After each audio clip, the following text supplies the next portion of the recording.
Laura Drake anxiously awaits her appointment. When the man arrives, upon entering her house, he finds a blindfold left for him, and getting the idea, he puts it on before proceeding to Laura's room. Laura orders him not to speak, yanking his clothing off, and for a moment, he's excited, thinking she's eager for him when really, she's just eager to get things over with. The guy seems to enjoy it at first, till Laura pins his arms down and starts riding him very roughly. Getting fed up, he throws Laura off him, cursing at her, and she curses back, complaining he can't stay hard and calling him gay. The man threatens her about watching her mouth before he leaves. Laura packs up, heading out to work the next morning. She's a housekeeper, and today's her first day working at a new household. The mother of the house shows her around, letting her know which rooms need cleaning to what extent, and introduces her 16-year-old daughter, Eva. As her mother walks away to catch the cleaning products for the piano, Laura compliments her playing and introduces herself to Eva. Laura finishes cleaning up the bathroom, stopping by Eva's room to let her know she's done, ensuring everything is exactly how she likes it. An unnecessary update, but Laura seems to be looking for an excuse to talk to the girl. Laura bids her goodbye and turns to walk away, but some voice in her head convinces her to turn back. Poking her head into Eva's room again, she compliments her Kurt Cobain poster, mentioning she didn't expect Eva to be a Nirvana fan with all the classical music she plays. Eva shrugs, admitting the classical playing is just something she has to do right now.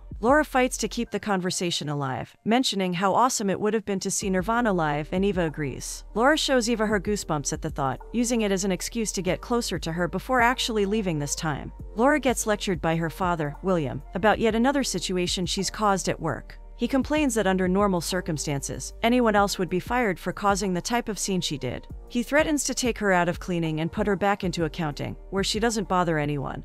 But Laura points out that he doesn't need her full-time in accounting. Laura tries apologizing, but it just triggers William even more. She's always sorry but never changes her behavior, never thinks before she acts. He wonders if she genuinely thought it was going to end well this time, if she even thought about how this would affect his company before she went into it. But of course, Laura admits she didn't.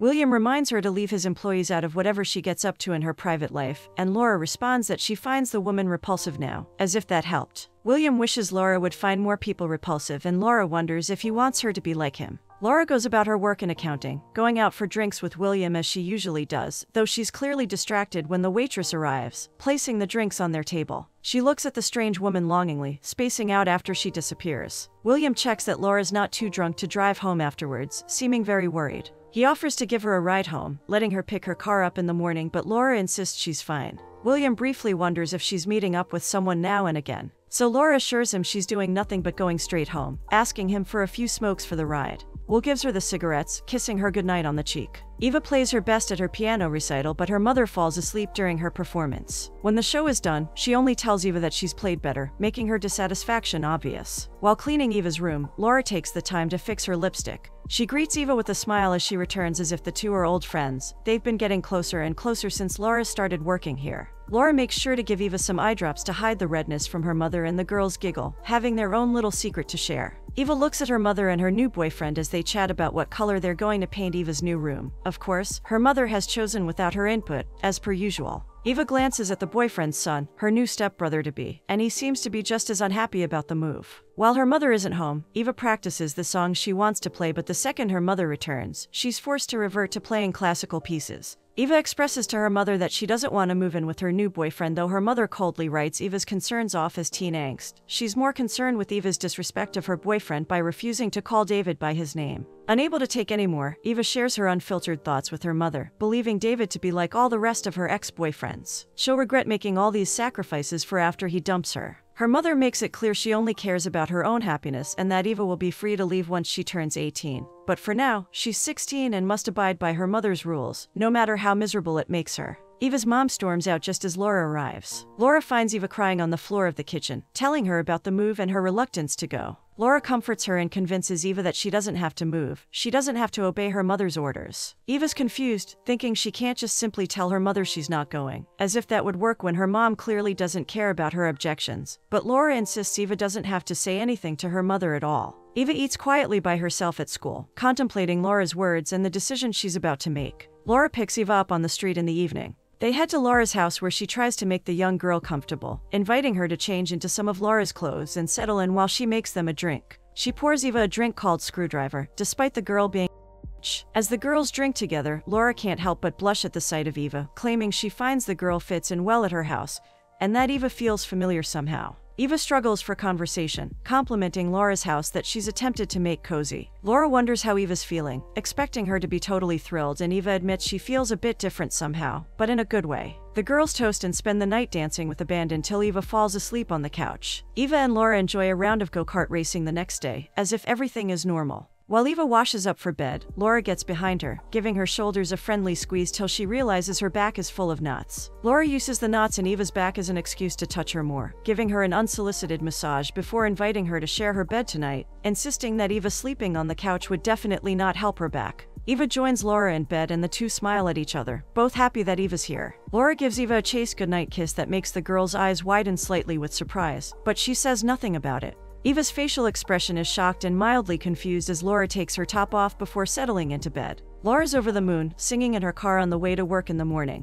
However, when she arrives at the office, the police are there, interrogating her father. It's not long before Will pulls her aside, mentioning the detective wants to ask her some questions. Laura feigns innocence, wondering what the officer wanted to talk about, but her father wants to ask her the same thing. She's introduced to Detective Dozier, who's investigating Eva Lansdowne's sudden disappearance. Laura delivers an Oscar-worthy performance, acting shocked and as though she never spoke to Eva. She calmly exits the interrogation like nothing happened, but quickly takes a moment to herself in a back room where she starts deleting all the photos she took of Eva with shaking hands. Laura returns home to find Eva playing in the yard and calls her in immediately, quickly pulling the curtains and shutting all the blinds. Laura asks Eva what she did with her day, who saw her around, and if she spoke to anyone. But the teen swears that all she's done is quietly read her book inside. She didn't speak to anyone. Laura lets Eva know the police visited her today but tries to play it off as though she handled the situation, and it's under control. Eva starts panicking, wondering if she should call her mother and reassure her not to worry about her, seeing as it's getting so serious. Laura goes off the rails at the suggestion, letting her panic come through in a dramatic show that she uses to guilt Eva into not calling her mother. Laura tells Eva her plan of calling her mom and just going home won't work, that the police won't believe Eva's made-up story about what happened to her, since nobody listens to her anyways, nobody but Laura. Laura claims she lied to the police to protect Eva, forbidding her from calling anyone.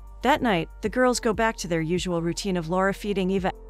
She gives Eva a few hits of Eva throws up in the toilet, drunk till she's sick, and Laura's there to comfort her in her vulnerable moment, of course. Eva slurs about calling her mom again and Laura gets a dark look on her face. The next morning, Laura tries to call in sick to work, lying to Will that she doesn't feel well. She tries to pass her work off to Susan, but there's a project due today that demands Laura's attention specifically. She finally agrees to go in. Will looms over her while she works, getting uncomfortably close to her. He gets behind her, placing his hands on her shoulders, and Laura is visibly tense at the action, almost as if revolted. Will notices her tension, quickly removing his hands as though he were caught doing something wrong. Eva wakes in a dark room, realizing she's locked in. She screams for Laura, banging on the locked door. Laura speeds home to check on Eva, making sure to take 2 large swigs of vodka before she gently taps on the door. Eva pounds on it, immediately asking Laura why she's in there as she hears her voice. Laura calms her down, asking her to back away from the door so she can enter. When she does, she immediately hugs Eva, petting her hair as if she were so worried about her, but Eva's more concerned about why she was locked in the first place. Laura claims she put Eva in there because she was so out of it last night and she needed her to be calm, so they could have a chance to talk. Though of course, Eva doesn't remotely understanding her reasoning, she just wants to get out. But Laura stops her, telling her she's confused. Eva claims she understands that she needs to leave and Laura shuts the door, realizing she doesn't understand at all. Eva tries demanding she be let out, but Laura's had enough, finally raising her voice, too. She reiterates to Eva that she risked her freedom to help her, that she'd go to jail if anyone found out Laura helped her. As far as Laura's concerned, Eva made a choice to run away and come here, and now she must deal with the consequences too. Laura storms out, leaving Eva weeping and apologizing to the locked door. Laura visits Ms. Lansdowne, who immediately waves her away, informing her the house doesn't need to be cleaned today and won't be for a while. Laura mentions she heard about what happened and offers her condolences before Ms. Lansdowne quickly retreats inside. Just as she's about to pull off, Ms. Lansdowne knocks on Laura's window, handing her some posters of Eva and asking if she'd hand them out to the people she worked with. Apparently, the police have stopped looking for Eva as they consider her just another runaway, and while Ms. Lansdowne is clearly devastated at how insignificant the police officers are treating Eva's case, Laura's secretly relieved. Laura returns, quietly entering the room as Eva sleeps. She gently wakes her. Laura begs for no more tension between them, believing it's poison. She wants to start over. Laura paints herself as tortured and vulnerable. She begins sobbing, confessing she's a wreck and she knows she's made a mistake, but she's only done so because she considers Eva to be so precious. Laura believes she and Eva are soulmates. She can't imagine her life without her. Laura obsessively pets her and comes in for an aggressive kiss while Eva is just silent and passive the entire time, allowing Laura to do as she pleases, but not kissing her back. Eva gives Laura the comfort she's clearly seeking, simply wrapping an arm around her, and the grown woman curls up into Eva's arms as if she were a child. Eva can feel herself sinking slowly into an unfamiliar blackness. One day, Laura surprises Eva with a keyboard so she can play at home. Some time has passed and Eva knows how to play her role now, happily thanking Laura for her present and complimenting her kindness, even going so far as to kiss her on the cheek. Laura cheekily tells her she missed the kiss, leaning in for a proper one on the lips, and while Eva kisses her back, her body language clearly indicates she's still averse to the physicality as she squirms out of Laura's arms, quickly diverting by testing out her new keyboard. Eva strips in the car, getting into the sexy new top Laura bought her, while Laura fixes her makeup. Laura makes a joke about being Eva's sugar mama, an aspect of their relationship that Eva genuinely seems to enjoy, and she affirms that. The couple head to karaoke where Eva performs Madonna's Material Girl mildly off-key, making sure to flirt with and tease her sugar mama Laura in the process. Despite sharing a kiss that Eva surprisingly puts the barest amount of passion into, Laura watches Eva flirt with a young boy at the bar moments later with a glazed-over look in her eyes. Eva admits to Laura that she's anxious to meet her brother. She rarely ever sees him. Birthdays have always been their thing.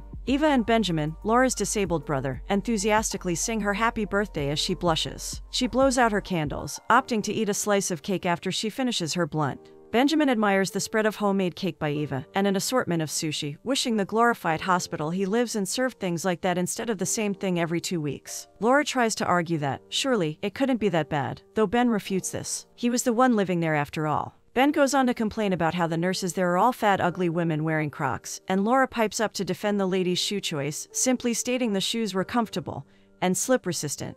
Ben and Eva continuously laugh at her for this, with Ben even childishly making up a rap to tease her about liking Crocs. Laura snaps, cursing him, and Eva quickly continues the conversation, as if the outburst never happened, switching the topic to Ben's rapping. Laura pours herself another drink, trying to keep herself contained as Ben and Eva prattle on about rap music and getting together to start a band. She lies back on the couch, breathing deeply, slowly phasing out their conversation and Ben's bad raps. Laura angrily rolls Ben out of her house, screaming that she never wants him to come back because he fills Eva's head with stupid ideas. She raves that Eva doesn't like rap music, that she doesn't want to be in a band. Ben thinks she needs to relax but barely gets a chance to respond to anything, though he's clearly flabbergasted at Laura's overprotective and erratic behavior. Ben gets into his taxi as Laura storms back inside, grabbing Eva off the piano and throwing her on the floor. Laura completely lets her rage out at her, claiming the girl has no respect for her and that she ignored her all night. She makes it clear there will be no bands, no rap music, no anything, screaming that she is the one who decides what Eva can and cannot do. Eva runs, terrified, to her room, locking herself in, while Laura literally beats herself up, like a madwoman. Eva's curled in a ball crying, when an odd thumping noise coming from outside of her room alarms her. She hears the noise again and again. Eva perks up, opening the door to find Laura smashing the wall repeatedly, a bloody bruise forming on her forehead. Eva begs Laura to stop and she collapses to the floor, sobbing and manically berating herself. Similar to before, Eva's forced to wrap an arm around Laura, comforting and holding together all the broken pieces of her. Eva wakes the next morning with a burning determination. She gets dressed with haste, making her way to the bus stop. The bus pulls up right in front of her and all the waiting passengers get on, but Eva finds that she's frozen still. The man behind her passes her and Eva still can't find it in herself to move. Even as the bus pulls away, she stands in front of the bus stop, rocking back and forth, trying to will her feet to move. But they don't accept to turn around and walk back home to Laura's house. While at home one day, things are back to normal, with Laura making jokes and funny faces at Eva to make her laugh. Laura confesses to Eva how beautiful she finds her, and the look on Laura's face is one Eva's come to grow familiar with: lust. The couple head to bed for the physicality Laura expects of their relationship, and Eva tries her hardest to perform her role as she's been taught. She's even gotten to the point of being confident enough to kiss Laura back and be on top, but she touches Laura too gently for her liking. Laura demands it harder, and as her lust builds, she takes the dominant position.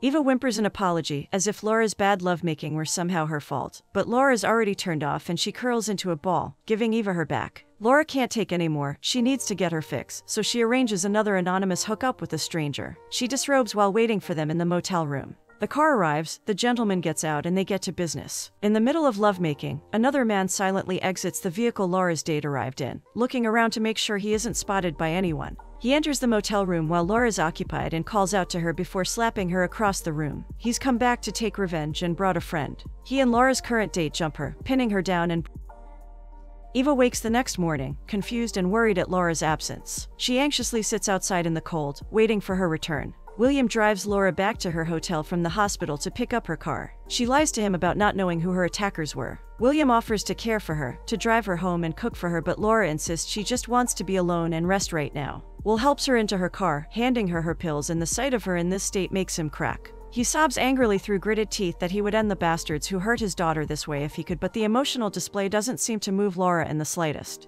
Laura simply thanks him for the lift, taking a second to gather herself before she starts the car and drives off, never once looking back or making eye contact with her father. Eva perks up as soon as she hears Laura enter the house but is immediately panicked upon seeing her battered face. She gingerly sits Laura down as she starts questioning what happened. Laura admits she was in the hospital because she'd been the night prior, however, lies to Eva that William was the one who Laura gives Eva a convoluted tale about her visiting William's house to show him something on the computer when he tried to touch her in a way fathers.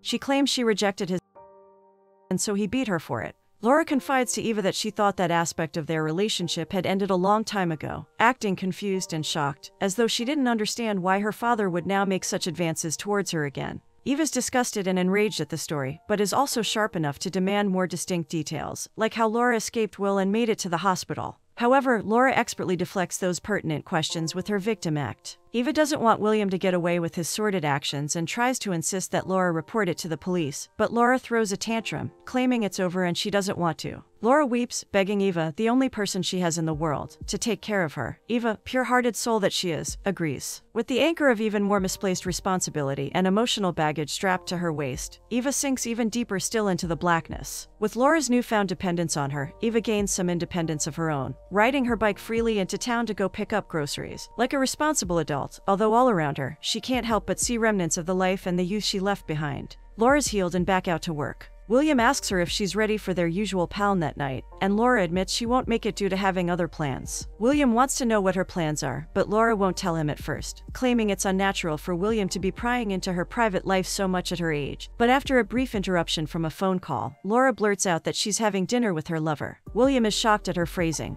This is the first he's hearing of this so-called lover. As if trying to prove something, Laura mentions that they live together, which gets William really intrigued. He wonders what trouble she's gotten herself into this time, but Laura, already mid-tantrum, petulantly denies his accusations. William makes his apprehension clear through cutting sarcasm, wondering if she had to stalk this one too. The mention of her past makes Laura flip. She curses William, who she claims is jealous and has no right to meddle in what she does in her own home. William reminds her who bought that home for her in the first place. Unable to come up with any more prodding remarks, Laura does what she knows best. She makes a scene and quits. William's used to Laura's running away, but he genuinely seems shaken by their disagreement after the fight, unable to focus while out at the bar. He steps outside, trying to call her, but she won't answer. Meanwhile, Eva serves Laura a lovely home-cooked dinner, and just as they toast and are about to dig in, the doorbell interrupts them. Eva wonders who it could be, and when Laura checks, she reveals it's William. Eva's already combative, wondering why he's here, ready to jump to Laura's defense, but Laura instructs her to stay inside. She steps outside to face Will, who's come to apologize for the argument they had earlier, but Laura does not appreciate him showing up, especially when he knows she has someone over. She snaps, not accepting his apology, or taking back anything she said, trying to quickly retreat inside, but William stops her. He has more to say. William confesses that the things that happened between them in the past never should have happened. He lives with remorse over it every day. Laura is in shock, wondering why he would bring this up right this minute. He knows it isn't the best time to bring it up, but he wants to apologize for what happened back then. William bursts into tears, repeatedly apologizing to Laura, begging her forgiveness. Just as Laura's about to respond, they're interrupted by Eva. Eva sees Laura crying and thinks Will has done something. She accosts Will, cursing him, accusing him of being a pervert and spitting on him, while Laura holds her back. Laura pushes Eva inside, enraged at her for disrespecting her father for such a manner, claiming she doesn't need her help, then chases after Will. Eva tries to contain a scream, banging her head at the intense and confusing mix of emotions whirling inside her. William lets Laura know he regrets showing up the way he did, driving off into the night. Laura returns to the house, looking broken. She admits to Eva that her situation is crap, but Eva doesn't deserve any of it. Laura curls into a ball on her bed, weeping at her unfortunate lot in life and the pain she's had to endure. Eva looks down at her vulnerable form, assuring her that she didn't deserve this either. Despite their arguments and Eva's confusion, she remains a steady rock of emotional support for codependent Laura, who's so needy right now. She even gets jumpy when Eva leaves her to simply grab a glass of water. Eva's eyes pass over the room Laura once locked herself in, contemplating how it seemed so long ago now. Laura begs her to come back to the couch. Taking Eva's shirt off, she hugs her tightly, needing to feel her warmth for comfort. Eva wants to be there for Laura, it seems like the right thing to do, but she feels so empty, so tired, suffocated by the weight of Laura's love. Laura and Eva visit the public pool together, and as Eva exits the locker room after changing, Laura looms behind her like a shadow, as always. The girls pencil dive into the water, but when Laura comes back up, the power's cut off. Eva doesn't come back up at all, closing her eyes and slowly pushing out air. She lets herself start sinking towards the bottom of the pool. The feeling is familiar and comforting. She wants to let go, forget everything, just let it all end. Just as she's about to hit the bottom and lose consciousness, she hears her mother's voice call her name, startling her back into action. Swimming to the top, she sees all the lights are out and the lifeguards are instructing people to exit the pool. She spots Laura, who's looking around and calling out for her anxiously. Eva exits the pool, briefly making eye contact with Laura, before heading back down the hallway to the locker room, her panic steadily building. This is it, she needs to leave now, this is her chance. By the time she gets to the lockers, Eva is almost at a run, shoving her boots on and grabbing a towel. She doesn't even stop to get properly dressed. Eva wraps a towel around herself, running out into the cold, snowy night, running to freedom. Laura immensely grieves about losing Eva. She visits William's house to declare to him that she's completely alone, and she's made her peace with the fact it's probably best that she stay that way. Tearfully, she announces to him that she doesn't want anything or want anyone around her anymore. She's going to become a total recluse, because otherwise, life just hurts too much. She walks away from William, before he gets any chance to chase after or comfort her. In the end, Laura simply runs away from it all.